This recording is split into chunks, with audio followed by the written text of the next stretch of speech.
السلام علیکم ورحمۃ اللہ وبرکاتہ۔ بسم اللہ الرحمن الرحیم، والصلاة والسلام علی رسولہ الکریم وعلی آلہ وصحبہ اجمعین۔ میرے محترم بھائیو بہنوں، میرے ہم وطنوں، وقت کے تیز رفتار پہیے نے اور وقت کی تیز رفتار گردش نے زندگی کا 1 سال اور ہمارا کم کر دیا ہے۔ چند صبحیں چند شامیں باقی ہیں، اور اسی طرح لیل و نہار، دن اور رات کی گردش وہ ہمیں اس دنیا سے دور لے جا رہی ہے، آخرت کے قریب لے جا رہی ہے۔ میرے نبی کا فرمان ہے، افلا ترون الی اللیل والنہار یبلیان کل جدید ویقربان کل بعید ویاتیان بکل موعود۔ تم دیکھتے نہیں ہو دن اور رات کس تیز رفتاری کے ساتھ وہ ہر نئے کو پرانا کر رہے ہیں، ہر دور کو قریب لا رہے ہیں، اور اللہ کا وعدہ، اللہ کے وعدے کو ہمارے قریب لا رہی ہیں۔ 1 سال ہمارا کم ہو گیا، زندگی 1 سال اور گھٹ گئی، دنیا ہم سے دور ہو گئی، آخرت قریب ہو گئی۔ سال کے آخر میں ارادہ تھا کچھ بات کروں گا، لیکن جو کل سانحہ ہوا ہے اور ایک صدمہ پوری قوم کو پہنچا ہے، اس پر ہر آنکھ اشک بار ہے، ہر دل زخمی بھی ہے، غم زدہ بھی ہے۔ یہ ہمارا اجتماعی صدمہ ہے۔ جن گھروں کے بچے اللہ کے پاس پہنچے، ہم ان سب کے لیے دعا گو ہیں، ان کے دکھ میں، ان کے درد میں شریک ہیں۔ ہم ان کا غم مٹا نہیں سکتے، دل پر لگے ہوئے زخم ہم بھر نہیں سکتے، وہ تو میرا اللہ ہی اس کا صلہ انہیں عطا فرمائے گا۔ جب اس طرح کسی کا بچہ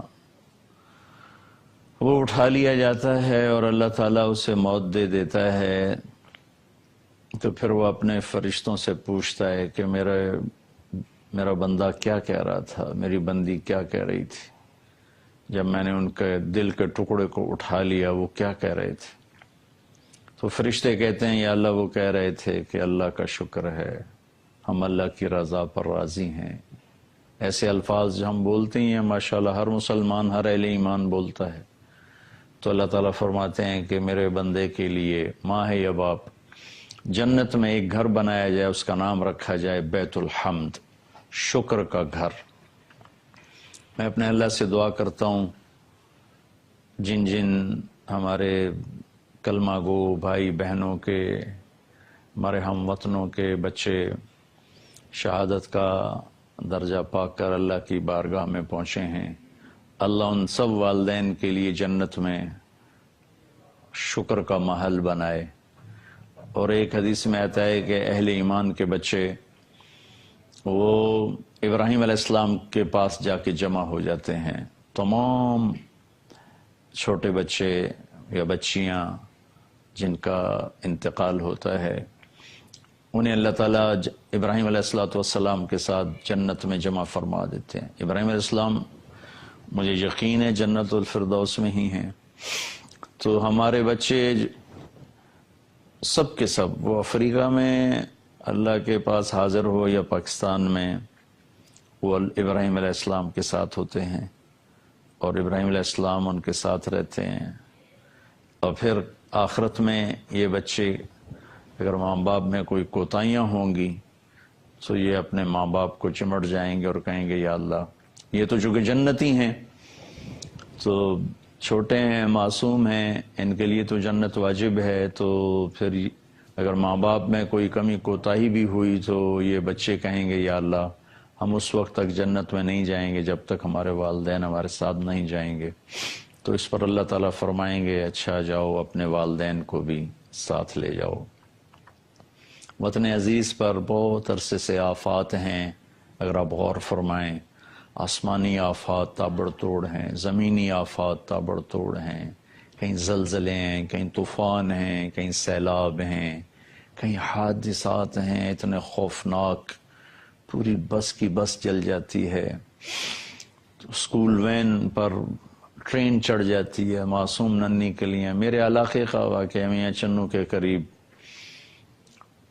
ٹرین چڑھ گئی، وہ پھاٹک کھلا ہوا تھا، عین وسط میں آ کر اسکول وین بند ہو گئی.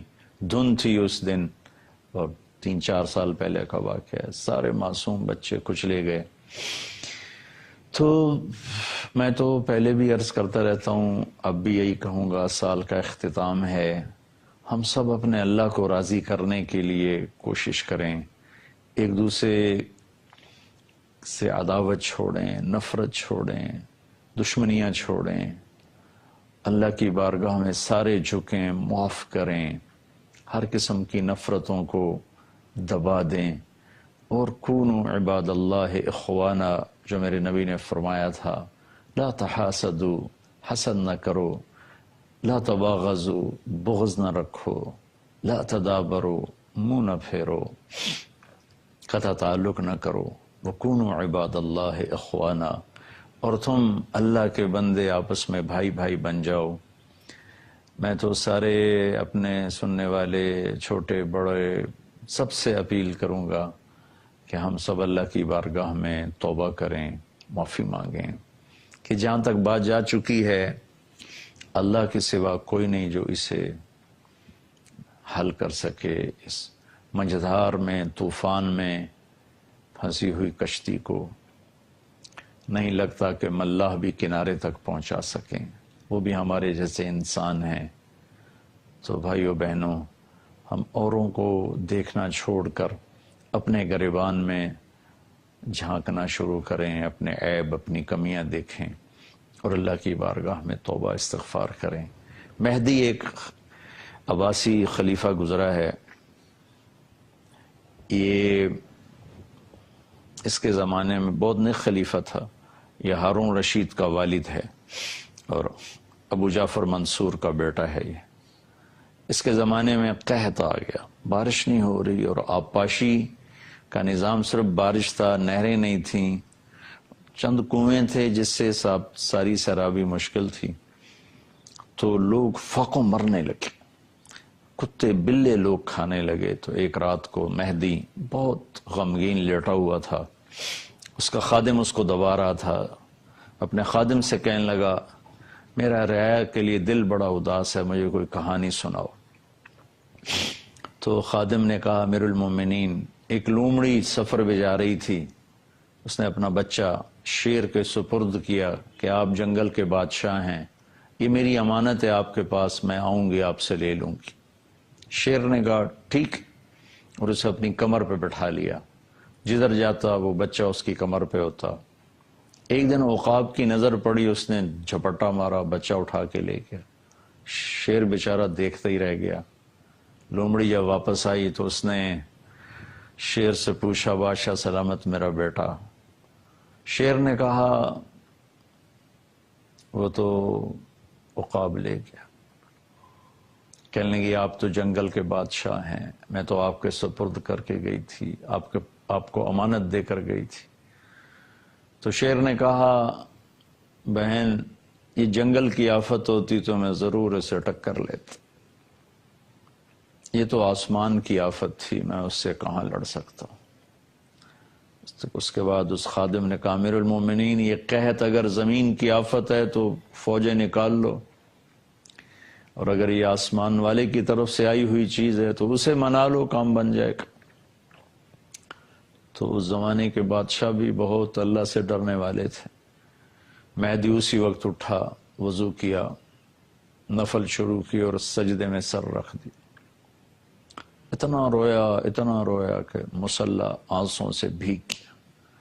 اللہ کی رحمت کو جوش آیا، اور اس کے مصلی سے اٹھنے سے پہلے اللہ تعالیٰ نے پوری سلطنت میں بادل پھیلا دی اور موسلا دھار صبح تک بارش ہوتی رہی. سارا قحط دور ہو گیا. میرے بھائی بہنوں، میں آپ سب سے کہتا ہوں کہ ہم سب اللہ کے سامنے پڑ جائیں، اللہ کو منا لیں کہ یا اللہ تو رحم فرما دے. حفیظ تو تیرا نام ہے، تو حفاظت فرما. وکیل تیرا نام ہے، تو وکالت فرما. کفیل تیرا نام ہے، تو کفیل بن جا. رقیب تیرا نام ہے، تو ہمارا